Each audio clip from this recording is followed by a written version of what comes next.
Hi friends, this is Grandmaster and Marcos for ChessFriends.com. I have to tell you one word, finally. After maybe 4 months of fasting from the Chorus Vaikanze chess tournament, finally we have a real top game, or even 6 real top games to show you. Because now the Aronian Kramnik match is being played in Zurich. Aronian is number 2 in the world, and Kramnik is at the moment number 3 in the world, so this is really a top chess I will show you. We will have a look at the very first game of the match. Kramnik is playing white pieces and Aronian is playing black pieces. The topic of this video will be how to play strategical positions knight against bishop, more or less, because we will the game came directly from the opening into a sort of an complicated endgame where Kramnik had the knight and Aronian had the bishop. So I will show you how to behave in such situations, which these situations arise very often, so it's very useful to know something about it. Okay, but this topic we will look at only in the second half of the video. First of all, we have to go through the opening and have a look also at the first part of the game. So white played knight f3. Seems like a ready opening, but after d5 he played d4 instead. So now we have something like queen's gambit, knight f6, c4, c6. So we have Slav now. This changing of this fluent transposition, these fluent transpositions between the openings, this is very typical for the closed games.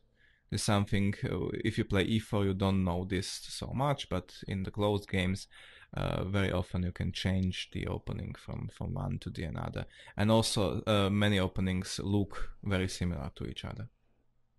Maybe I will say a few things about this strange move c7 c6, because many club players don't really understand what is this, what's the purpose of this move. First of all, this move doesn't develop anything. Secondly, this move doesn't, the move e7, e6 would help the development of the f8 bishop at least, but this move doesn't. And secondly, well, it supports the center, but it doesn't attack it or so. So is it really useful, this move? Well, first of all, unlike e7, e6, after c7, c6, black still hopes to get this bishop out. And secondly, this move not only supports the center, but also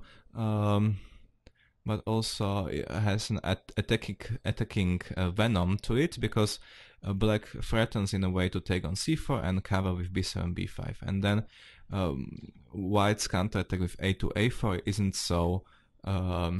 so dangerous, because the b5 pawn is already covered once.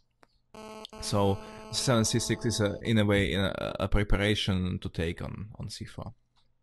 Okay, white played knight c3, and now black played not the slow but the semi-slow with e7, e6. So it's like the fourth opening we see now, and this could continue further and further. One or two more we could perhaps get into. Well, I would like to say something about this position as well, very shortly. White's problem basically is that he would like to play simultaneously to get this bishop out and play e2, e3 to cover the c4 pawn, with the bishop on f1. But he cannot do this at the same time, so he can either play e2, e3, which is a positional approach to this position, and live with the fact that this bishop stays at home, or he can play bishop g5, as happened in our game, but leave this pawn uncovered, and this is a more like tactical way how to play the position, because now, for example, black can take, and after e4, b5, e5, h6, this enter this bot-winning system, this strange system, which is very different way of playing to e2 e3, for example. Well, if black ignores the fact that the c4 pawn is hanging, he can play knight d7, and after e3, he enters after queen e5 the Cambridge Springs line of the Queen's Gambit. So after the Reti game, Slav, semi-Slav, we enter the Queen's Gambit again. This is very typical. But better is not to ignore the fact that the pawn is hanging and try to make some use of it. So one way is to take it directly, and the second one is to play h6 at this moment, because after h6, bishop h4, g5. Now it doesn't make any sense to take on g5, as we saw in the bot-winning line, because we cannot pin this knight. So white has to go away, and now we can take. And after e4, b5, the so-called anti-Moscow gambit arises, which is very complicated and fun to play.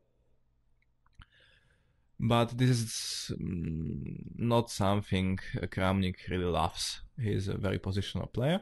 So after bishop g5, h6, he decided simply to take on f6, queen f6, and play e3. So this is a kind of compromise of his dilemma, because this bishop on c1 didn't stay at home, but he didn't stay on the chessboard either. So white now has a very harmonious development, and all his pieces will work very nicely together, because this bishop on f1 works very well with this pawn structure, and both these knights cover the small center very nicely. So white's development is unviable, definitely. On the other hand, black's got two bishops, which in the long term view on the position help him tremendously, because black's position now has got the potential that once in the middle game and in the end game, you know, as the chess game goes, more and more pieces are exchanged, so the position opens and opens because there are less and less pieces on the board, and the strength of these two bishops will rise. So having two bishops is like having some money somewhere in bank with an interesting interest. So now it's nothing special, but in 20 years or 20 moves it might be really interesting. Okay, black played knight d7, and white decided not to play this game about the c4 taking, like will we spend one or two tempi, one tempo or two tempi after taking on c4. So he decided to play immediately bishop d3, d takes, bishop takes c4, and he decided he can live with the fact that black in a way got the tempo here. Well, so black got rid of the d5 pawn. Firstly, he opened the position a bit, at least one exchange. Secondly, now as he doesn't have the d5 pawn, he can play either e5 or c5 without really taking care of this pawn. So he's got more potential to open the position even more. On the other hand, white got the e4 square, so he can play something like e4, e5, like he gets some more space in the center. Well, now black played g6, which is very interesting. Black decided that he has got every time on earth to put his pieces on idle squares. So he doesn't want to have this bishop somewhere on e7 or d6 or somewhere like this. He wanted to wants it on g7 to attack on d4 and the entire center. And he thinks he has time for this because as this fifth line is unoccupied, white needs several moves to start any conflict in the center, because black black simply waits on the 6th line, so white needs several moves to get to the 6th line, and black can use this energy and these moves to finish his development slowly. White played castling, bishop g7. Now e4 is the normal move, but Kramnik, as you know, these guys from the top 5 have tremendously good opening repertoire, all cross-checked with computers, so very often they simply play the game who will prepare whom, who will out-prepare whom, who will surprise whom, so white simply played rook e1 because it's not so much played, and he tries to get Aronian out of the book. Black played castling, and well, this move rook e1, white has to play e3, e4 anyway, because otherwise this move rook e1 is not so useful. So white played e4, and now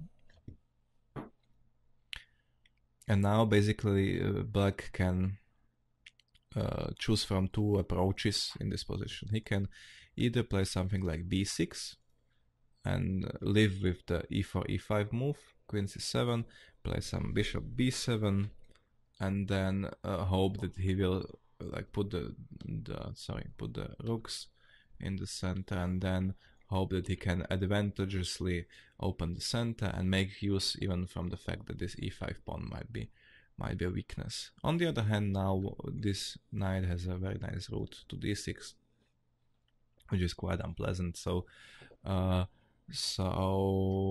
Aronian chose another approach. He played e5 at the moment. He played e5, and now of course some exchanges in the center would help black a lot, because this bishop would get alive. So white played d5, and this is a very interesting position in a way. White got some progress in the center, and he sometimes hopes to get d5 square after, for example, after taking on d5. This would be a mistake because the knight would be magnificent on d5. So on one hand, white got something in the center. On the other hand, this bishop on c4 doesn't work so well with the central pawns anymore. They are both on, or all three, they are on white squares, so they cannot really good interact with each other. They more or less stand in each other's way. This is this also is true for the e5 pawn and this g7 bishop, but the g7 bishop isn't so useless as it might seem, because after only two moves, bishop f8 and bishop c5, this bishop would turn into a beast, having no opponent, no bishop opponent in the white's camp, no opponents like pawns, because they are too far away, this e4 d5 pawns, and well, so he will be the ruler of the chessboard. So a very strategically very interesting situation anyway. Okay, knight b6 has been played many times with quite drawish tendencies, but okay, black decided to play more complicated move. He played rook d8, trying to put some pressure on the center here,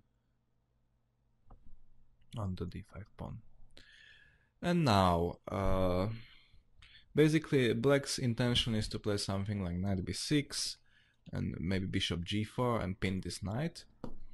So white could have played h2 h3, but this is a bit a soft move, because it's like, you know, you or one-dimensional move. You simply take the g4 square. Maybe once it's good to have the h2 square, but anyway, like what's the point? It's not very active. So white decided to play rook e3, which in a way help against the bishop g4 as well, because after bishop g4 h3 you can take the rook on f3, but also it has an additional idea of playing rook d3 and fighting for the d file, so it's more demanding. Okay, now black played b5, knight b6 is also possible. Black played b5, which in a way looks like a strange move because one of the main defensive ideas here for black are that after d takes, black answers with b takes and covers the d5 square, which is the Derrin square of white knight. So when black plays b5, he in a way says, okay friends, I'm giving you okay white, I'm giving you the d5 square. But on the other hand, this is a very active move. When white pieces look a bit disharmonious, these two can be attacked. Rook on e3 is a bit strange. Queen on d5 is on the same file. So black wants to do something immediately to get some counterplay. And now after some bishop b3, knight c5, or maybe knight b6, the white's position doesn't look so well. Even after knight c5, black threatens to take the second bishop and increase his advantage of two bishops, because two bishops against two knights is something else, like as two bishops against knight and a bishop. So after b5, white more or less, not to be worse, has to enter after d takes c6 these complications. Okay. Two minor pieces are hanging, one on white side and one on black side, but black cannot really make profit of the fact that even this queen is potentially attacked, because after some knight b6, white has nice move bishop d5, and making use of the d5 square, nothing is hanging really. Maybe even knight d5, I'm not sure. So after d takes c6, black simply has to take on c4, and white white jumps into the position knight d5. So that was what white wanted, to get the d5 square finally. Now of course taking on c6, knight d7 check isn't an option. That's a fork. So but black has two moves, queen d6 and queen e6.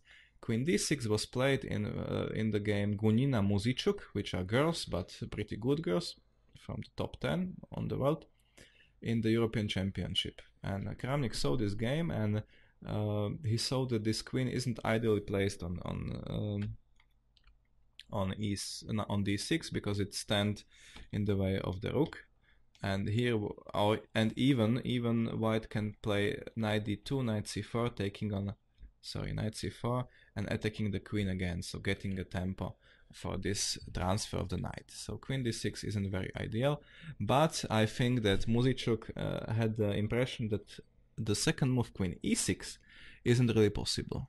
But Aronian, as a strong tactician, had a different impression. He played queen e6, which is much more logical, but goes under knight c7, for example. But knight c7, queen c6, knight h8, knight a8, bishop b7 with trapping the knight is good for black. Now he gets two strong bishops against the rook and simply is winning.